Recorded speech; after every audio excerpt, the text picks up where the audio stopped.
दो आंसर है आपके सामने, 5 मार्क्स का क्वेश्चन था। अब आपके सामने दो ऑप्शन है, एक को आपको 5 मार्क्स देना है और दूसरे को 4.5। तो इनमें से कौन सा ऐसा आंसर है जो 5 मार्क्स डिजर्व करता है? ऑलराइट गाइस, आज का ये वीडियो बहुत ज्यादा इंपॉर्टेंट होने वाला है। मैं आपको यहाँ पे चैलेंज कर सकता हूँ कि अगर आप इस वीडियो को स्टार्टिंग से एंड तक देख लेते हो तो आपका जो बोर्ड एग्जाम में 90% आने वाला था वो बढ़ के 95 हो जाएगा। आपके कुछ बहुत ही बड़े ऐसे मिस्टेक्स हैं जिनका आपको आइडिया भी नहीं है, जो आप रेगुलरली कर रहे हो। और जब मैं इस वीडियो में उन मिस्टेक्स के बारे में बात कर रहा हूँ ना, तब आप भी सोचोगे कि ये कैसे हो सकता है। तो चलिए इस वीडियो को शुरू करते हैं। देखो, इस वीडियो का मेन मोटिव ये है कि हम नोट्स कैसे बनाएं इस पे बात करेंगे, साथ में जो बोर्ड एग्जाम है या फिर अपने स्कूल का कोई भी टेस्ट है वहां पे हमें कैसे आंसर लिखना है उस पे भी हम लोग बात कर रहे होंगे। तो ये दोनों हमारा बहुत ही मेन टॉपिक रहेगा इस पूरे वीडियो का। और इसी के साथ हम लोग ये भी बात कर रहे होंगे कि आपका रोड मैप क्या होना चाहिए, कैसे आप प्रिपरेशन करेंगे ताकि आपका दिसंबर तक पूरा सिलेबस कंप्लीट हो जाए। देखो, सबसे पहले तो आप ये जान लो कि आपका टोटल 6 सब्जेक्ट है, ठीक है। अब देखो, जो भी टॉपर बनता है ना, वो पहले तो 6 सब्जेक्ट का पूरा सिलेबस कंप्लीट करता है। जैसे आपने क्लास 7th 8th 9th पढ़ा, उसका एग्जाम दिया, तो वहां पे आपने नोटिस किया होगा कि आपका शुरू का सिलेबस कंप्लीट हो गया होगा। फिर जैसे ही एंड ऑफ द ईयर आया या फिर आपका एग्जाम काफी करीब आ गया, तब आपको ऐसा फील हुआ कि यार मेरा पूरा सिलेबस तो कंप्लीट ही नहीं हो पाया है। और मैं सही बता रहा हूँ, क्लास 10 में ऐसा मैक्सिमम बच्चों के साथ होता है कि शुरू में तो यार सिलेबस कंप्लीट हो जाता है, ये समर वैकेशन है, इस टाइम पे मैक्सिमम बच्चे जो है अपना सिलेबस कवर करने में लग गए होंगे। लेकिन जब एट द एंड आप देखोगे, जब आपका बोर्ड एग्जाम बिल्कुल करीब रहेगा, तब उस टाइम पे मैक्सिमम बच्चे यही बोलेंगे कि भैया मेरा तो सिलेबस ही कंप्लीट नहीं हो पाया, अब मैं क्या करूं। और इसके पीछे का जो सबसे मेन पॉइंट रहता है, जो मेन मिस्टेक रहता है बच्चों का, वो जो नोट्स बनाते हो ना आप लोग, सबसे बड़ा गलती उसी में करते हो। देखो, मान लो यहाँ पे 2 स्टूडेंट है, ठीक है। मैंने बहुत टाइम से क्लास 10 को देख रखा है, पढ़ा भी रखा है। तो पहले जो भी बच्चों के साथ हो रखा है, मैं आपको बिल्कुल रियल लाइफ एग्जांपल दे रहा हूँ, ठीक है। तो 2 बच्चे हैं, एक ए है एक बी है, ठीक है। अब जो ए स्टूडेंट है, इसका क्या कहानी था कि वो जो नोट्स बनाता था ना, हम बात कर ले साइंस का, एसएसटी का, हिंदी, इंग्लिश या फिर मैथ्स का बात कर ले, पूरा कलाकारी कर रहा है, उसमें ड्राइंग कर रहा है, आर्ट पूरा जो करना है, स्केच वगैरह सब उसी में कर रहा है। और जो नोट्स बना रहा है, 10 पेन यूज कर रहा है, कलर लगा रहा है अलग से उसमें। इससे होगा क्या कि ए स्टूडेंट का पूरा सिलेबस ऐसे ही रह जाएगा, वो केवल नोट्स बनाने के चक्कर में रह जाएगा। देखो, इस बात को आप बिल्कुल भी डिसएग्री नहीं कर सकते कि नोट्स बनाने में बहुत टाइम लग जाता है। स्पेशली अगर आप हिस्ट्री का बात कर लो, हिस्ट्री में तो यार इतना टॉपिक है, कितना नोट्स बनाओगे। तो जो बच्चे कलाकारी दिखा रहे नोट्स में, वो इस चीज को बिल्कुल अवॉइड करना, क्लास 10 में तो बिल्कुल भी ये नहीं करना है। अब जैसे यहाँ पे 2 एग्जाम्पल है, एक में यार पूरा सजा दिया है, पूरा कलर ही कर दिया है, फुल पत्ती सब बना दिया है, और एक में नॉर्मल सा है, फिर भी नॉर्मल समझ में आ रहा है क्या लिखा हुआ है। तो दोनों के कंटेंट में तो कोई डिफरेंस नहीं है, सेम कंटेंट है पूरा। इसमें फर्क क्या है कि प्रेजेंटेशन अच्छा है इसका। तो एक बात बताओ, आपने क्लास 7 8 9th में जो कॉपी बनाया था, उस कॉपी को क्या दोबारा आप खोल के चेक कर रहे थे, या फिर आप अपने घर में जो दीवार है वहां पे आपने चिपका दिया क्या कॉपी को? ऑब्वियस सा बात है, आपने क्लास 9th पढ़ा, कॉपी खत्म हुआ और कॉपी को आपने या तो बेच दिया या फिर कहीं फेंक दिया। तो इस बात को समझना पड़ेगा कि हमें जो नोट्स बनाना है ना, वो इस टाइप से बनाना है, इतना कि हमें समझ में आ जाए, ऐसा नहीं कि पूरा चमका रहे हैं, ठीक है। तो अब हम लोग आगे बढ़ते हैं स्टूडेंट बी की तरफ। अब बी क्या करा, इस टाइप से नोट्स बनाया। अच्छा, नोट्स में भी 2 टाइप है, एक बच्चा क्या करेगा, पैराग्राफ टाइप से नोट्स बनाएगा, और दूसरा बच्चा क्या करेगा, पॉइंट वाइज नोट्स बनाएगा। देखो, नोट्स तो बिल्कुल आप बनाओगे, ऐसा तो है नहीं कि नोट्स आपको बनवाया जा रहा है, कोई बनवा रहा है, ऐसा तो है नहीं। खुद से नोट्स बनाते हो, खुद से हर एक क्वेश्चन का आंसर लिखते हो। तो 90% बच्चे गलती यहीं पे करते हैं, इस टाइप से पैराग्राफ बेस्ड नोट्स लिखते हैं या फिर आंसर लिख रहे होते हैं। लेकिन टॉपर्स पता है क्या करते हैं, वो इस टाइप से पॉइंट वाइज जितने भी नोट्स है, जितने भी आंसर है, चाहे कितना भी बड़ा हो कितना भी छोटा हो, वो ट्राई करते हैं कि मैक्सिमम आंसर या फिर मैक्सिमम नोट्स हम पॉइंट वाइज ही बनाएं। अब इससे देखो 2 बहुत ही बड़ा बेनिफिट है, यही सबसे मेन पॉइंट है इस पूरी वीडियो का। अब यहाँ पे जो स्टूडेंट बी है, वो थोड़ा इंटेलिजेंट है, स्मार्ट है। वो क्या करेगा, क्योंकि वो मेरा वीडियो ऑलरेडी देख लिया है, तो वो पॉइंट वाइज नोट्स बनाएगा। अब इसके बाद उसको 2 टाइप से फायदा होगा। पहला, मान लो वो वापस से रिवीजन करने आएगा पहला चैप्टर, ठीक है। मान लेते हैं कि 5 महीना बीत चुका है, अब उसको पहला चैप्टर रिवाइज करना है, भूल गया है पहला चैप्टर का कुछ कॉन्सेप्ट। तो जब रिवीजन करने आएगा तो हर एक कॉन्सेप्ट, हर एक टॉपिक बिल्कुल पॉइंट वाइज लिख रखा है उसने, पूरा प्रॉपर नोट्स बनाया हुआ है,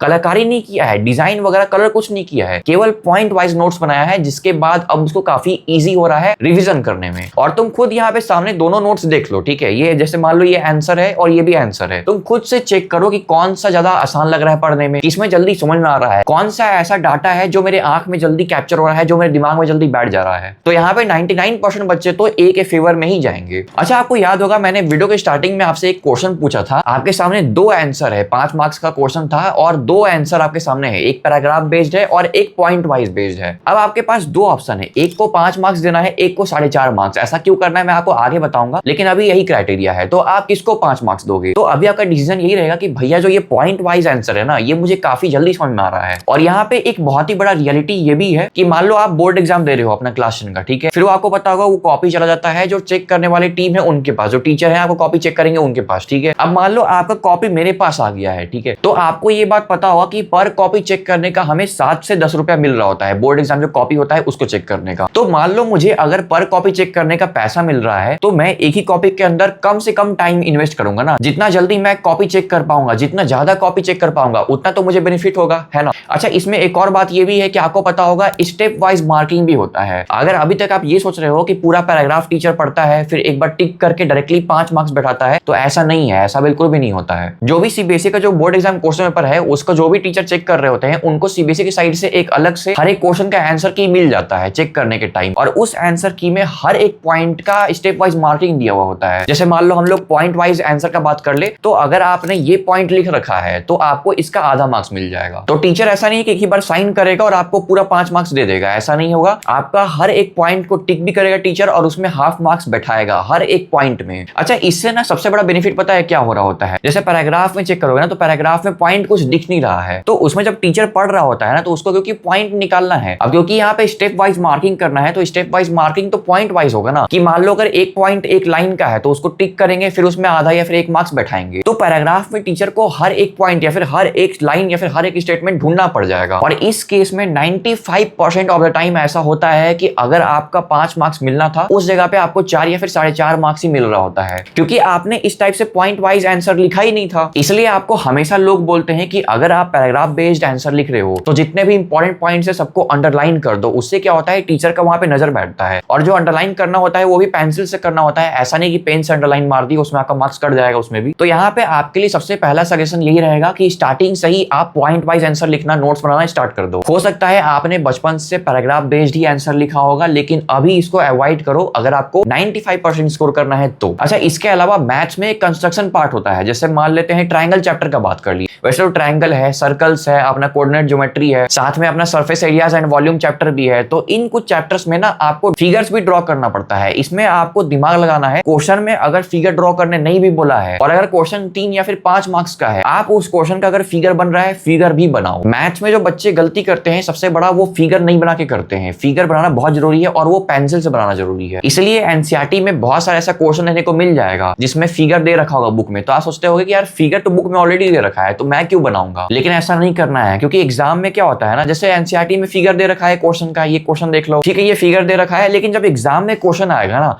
तब फिगर साइड कर देंगे और सिर्फ क्वेश्चन देंगे, वहां पे फिगर आपको खुद से बनाना पड़ता है, और 99% ऑफ द टाइम एग्जाम में यही होता है, और इसी को बोलते हैं कॉम्पिटेंसी लेवल क्वेश्चन। जब भी मैथ्स में आप कंस्ट्रक्शन चैप्टर सॉल्व कर रहे होंगे, आपके दिमाग में ये बात फिट होना चाहिए कि जितना भी फिगर बेस्ड क्वेश्चन या फिर फिगर बेस्ड क्वेश्चन नहीं भी है, मेरे दिमाग में वो फिगर सेट होना चाहिए और मुझे खुद से वो फिगर बनाने आना चाहिए। फिर तीसरा सजेशन ये है कि आपको नोट्स ज्यादा से ज्यादा बनाना है। अभी स्टार्टिंग का टाइम है, आप देखो एक चुटकी में 2 महीना निकल गया, अप्रैल से आपने स्टार्ट करा, अप्रैल भी गया, अभी मई भी जाने वाला है। टाइम तो यार जा रहा है, और ऐसा नहीं कि टाइम कंज्यूम नहीं कर सकते, हर दिन 24 घंटा मिल रहा है प्रॉपरली। अगर आप टाइम यूटिलाइज करना चाहोगे तो यार अच्छे से नोट्स बना सकते हो। कहने का क्या मतलब है, 6 सब्जेक्ट है, 6 सब्जेक्ट में पकड़ होना चाहिए। शुरू में ये मत सोच लेना कि आपको मैथ्स एक्सक्लूड करना है लास्ट में। आपको पता होगा जो बोर्ड एग्जाम का रिजल्ट आता है उसमें टॉप 5 सब्जेक्ट का ही सिर्फ मार्क्स ऐड होता है, लेकिन जो आपका स्कूल में जो मिड टर्म एग्जाम होगा, जो पीरियोडिक टेस्ट होगा, उसमें ऐसा नहीं हो रहा होगा, तो आपको सब कुछ पढ़ना पड़ेगा। तो इसके लिए सबसे इंपॉर्टेंट ये है कि आपके हर एक सब्जेक्ट का नोट्स प्रिपेयर होना चाहिए। ऐसा नहीं करना है कि सिर्फ मैथ्स में नोट्स बनाए जा रहे हैं, साइंस का बनाए जा रहे हैं, एसएसटी का बना रहे हैं, हिंदी इंग्लिश और अपना आईटी को हम लोग साइड कर दिए हैं, ऐसा बिल्कुल नहीं करना है। हर एक सब्जेक्ट का जितना भी क्वेश्चन एंड आंसर है उसको तो बना ही लेना है, साथ में जितना भी नोट्स है उसको भी अलग से बनाना है। अच्छा, यहाँ पे मेरा चौथा एडवाइस आपके लिए ये भी है कि आपको बेफिजूल नोट्स नहीं बनाना है। जैसे जो चीज बुक में दिया हुआ है सेम चीज उठा के छापे जा रहे हैं, वैसा बिल्कुल भी नहीं करना है। हमें नोट्स सिर्फ उतना ही बनाना है जितना बुक के अंदर नहीं लिखा हुआ है। जैसे अगर मैं आपको अपना साइंस का बुक दिखाऊं तो यहाँ पे देखो पूरा मैंने नोट्स बुक के अंदर ही लिख दिया था। तो ऐसा मत करना कि एनसीईआरटी बुक पूरा चमका के रखे हुए हैं और बुक से उठा के हर एक नोट्स पूरा कॉपी में छाप रहे हैं, ऐसा नहीं करना है, ये सिर्फ टाइम पास होगा। अभी ऐसा समय है ना कि आपको जितना टाइम आप कंज्यूम कर सकते हो, जितना इफेक्टिव टाइम आप बना सकते हो अपना, उतना बेहतर रहेगा आपके लिए। रीजन ये है कि अभी कॉम्पिटेंसी बेस्ड क्वेश्चन सीबीएसई बहुत ज्यादा डाल रहा है क्लास 10 और 12 में। और मेरा 5वां एडवाइस आपके लिए ये भी है कि शुरू होते ही आप आरएस अग्रवाल या आरडी शर्मा सॉल्व मत करना। अभी के टाइम पे जितना आप सिलेबस कंप्लीट कर सकते हो उतना सिलेबस कंप्लीट करो। बहुत लोग बोलते होंगे आपको कि इस टाइम पे आरएस अग्रवाल सॉल्व करो, आरडी शर्मा सॉल्व करो, जितने पीवाईक्यूज होंगे सॉल्व करो, इंपॉर्टेंट क्वेश्चन सॉल्व करो। ऐसा नहीं करना है, अभी के टाइम पे अपना बेस क्लियर करना है। देखो एक्चुअल में दिक्कत क्या है ना कि रिवीजन का मतलब ही आप लोग गलत समझ लेते हो। आपको लगता है कि एक बार पूरा सॉल्व करो फिर दोबारा वही सेम चीज सॉल्व करो, ऐसा थोड़ी होता है। रिवीजन का मतलब ये होता है पहले बेस तैयार करो फिर उसको और एडवांस लेकर के जाओ, इसको बोलते हैं रिवीजन करना। इस टाइप से प्रोसेस होता है। इसका मतलब क्या होता है, मान लो मैथ्स पढ़ रहे हो, एनसीईआरटी सॉल्व कर लिए, उसके बाद क्वेश्चन बैंक लगाओ, उसमें इंपॉर्टेंट क्वेश्चन भी है, कॉम्पिटेंसी बेस्ड क्वेश्चन भी है। और अभी के टाइम पे दिक्कत क्या है ना कि बहुत मोटे मोटे बुक्स मार्केट में आने लग गए हैं यार, समझना चाहिए उनको भी कि आप इतना कैसे सॉल्व कर पाओगे। जैसे ये आर्यस अग्रवाल बुक है, इतना मोटा सा है, 1000 पेज है इसके अंदर। अब यार तुम खुद से सोचो कि 1000 पेज सॉल्व करना इतना आसान थोड़ी है ना। और बहुत सारे बच्चे, मैं आपको बताऊं 90% बच्चे पता है क्या करते हैं, मैंने भी अपने क्लास में यही मिस्टेक करा था। मैंने क्या किया, स्टार्टिंग में आर्यस अग्रवाल सॉल्व करना स्टार्ट कर दिया, ठीक है, एग्जाम्पल सॉल्व कर रहा हूँ, क्वेश्चन सॉल्व कर रहा हूँ, चैप्टर 1 सॉल्व कर लिया, 2 भी सॉल्व कर लिया, 3 भी सॉल्व कर लिया, चौथे में पहुंचने के बाद मेरा हवा टाइट हो गया। 4th चैप्टर में इतना एक्सरसाइज है, इतना क्वेश्चन, इतना एग्जाम्पल है, सॉल्व ही नहीं कर पा रहा हूँ। इन रिजल्ट जब तक मैं चैप्टर 4 आर्यस अग्रवाल के अंदर कंप्लीट कर पाया तब तक मेरा बोर्ड एग्जाम ही पास आ गया। बोर्ड एग्जाम करीब है और चैप्टर 4 में ही लटका हुआ हूँ। 14-15 चैप्टर है, चैप्टर 4 में चल रहे हैं। तो इस तरह के मोटे मोटे बुक्स परचेज मत करो, मत सॉल्व करो, ये आपका सिर्फ टाइम पास होगा। इसके अंदर प्रैक्टिस के क्वेश्चन ऑलरेडी बहुत सारे हैं, ये तो आप एनसीईआरटी में ऑलरेडी सॉल्व कर रहे हो। देखो प्रैक्टिस का क्वेश्चन और इंपॉर्टेंट क्वेश्चन में अंतर होता है, ठीक है। तो जब आप ऑलरेडी एनसीईआरटी में प्रैक्टिस के क्वेश्चन सॉल्व कर रहे हो, अब आपको क्या करना है, सिर्फ important PYQs, important question, competency based question, tough question, इस टाइप के क्वेश्चन सॉल्व करना है। तो ये आपको इस बुक के अंदर थोड़ी मिलेगा। इस बुक के अंदर क्या रहेगा, हर एक क्वेश्चन दे देगा और हर एक क्वेश्चन के बगल में लिख देगा 2010, 2015, 2009, 2011 ऐसे करके लिख देगा हर एक क्वेश्चन के बगल में। तो वो सब थोड़ी सॉल्व करेंगे यार, उतना पुराना क्वेश्चन क्यों सॉल्व करना है। देखो आर्यस अग्रवाल बहुत ही बढ़िया बुक है, वो आप सॉल्व कर सकते हो, लेकिन उसके जगह पे अगर आपको अल्टरनेटिव चाहिए जो उससे भी बढ़िया बुक है तो ये क्वेश्चन बैंक बेटर रहेगा। देखो इसके अंदर क्या है ना, जैसे ये मैथ्स का बुक है, इसी तरह से साइंस, हिस्ट्री, इंग्लिश सभी सब्जेक्ट का बुक आता है। ओजवाल का बुक है और मार्केट में बहुत सारे अदर पब्लिशर्स भी हैं, लेकिन मुझे लगता है ऐसा कि ओजवाल जो है ना ये काफी बेस्ट बुक है। अच्छा इस बुक के अंदर पता है क्या है, सबसे इंपॉर्टेंट बात ये है कि आपको जो ये फॉर्मूला बूस्टर बुकलेट है ना, ये देखने को मिल जाता है। ये बहुत ज्यादा इंपॉर्टेंट है, क्यों,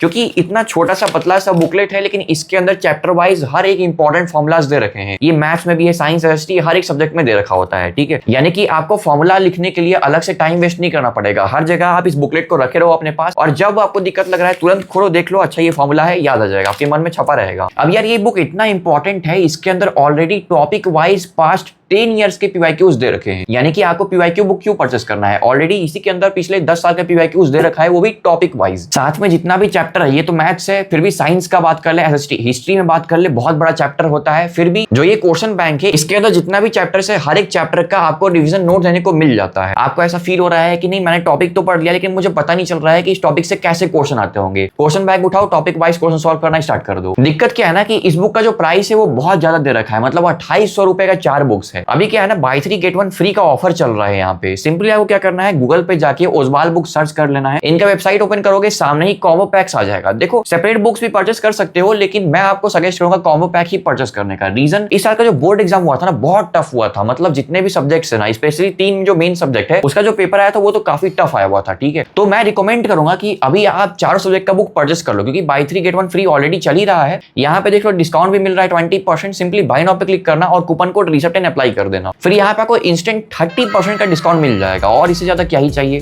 तो जितना जल्दी हो सके उतना जल्दी आप ये कूपन कोड लगा के परचेस कर सकते हो। तो ये था आज का ओवरऑल वीडियो। बाकी मैंने इस क्वेश्चन बैंक का लिंक इस वीडियो के description box and pin comment में दे रखा है, आप वहां से जाके चेकआउट कर सकते हो, ठीक है। इसके अलावा कुछ भी डाउट लग रहा हो कि नेक्स्ट वीडियो में भैया ये कवर कर लीजिए, या फिर हमें ये प्रॉब्लम हो रहा है, आप इस पे आवाज उठाइए, आप किसी भी वीडियो के नीचे कमेंट कर देना, मैं तुरंत रिस्पॉन्स कर दूंगा। या फिर मेरा एक इंस्टाग्राम आईडी भी है जो मैंने इस वीडियो के डिस्क्रिप्शन बॉक्स में डाल रखा है, वहां पे भी जाके आप मुझे मैसेज कर सकते हो, वहां पे मैं आपको और जल्दी रिस्पॉन्स कर दूंगा, ठीक है। बाकी मिलते हैं किसी नए वीडियो में किसी नए टॉपिक के साथ, तब तक के लिए बाय बाय, टेक केयर।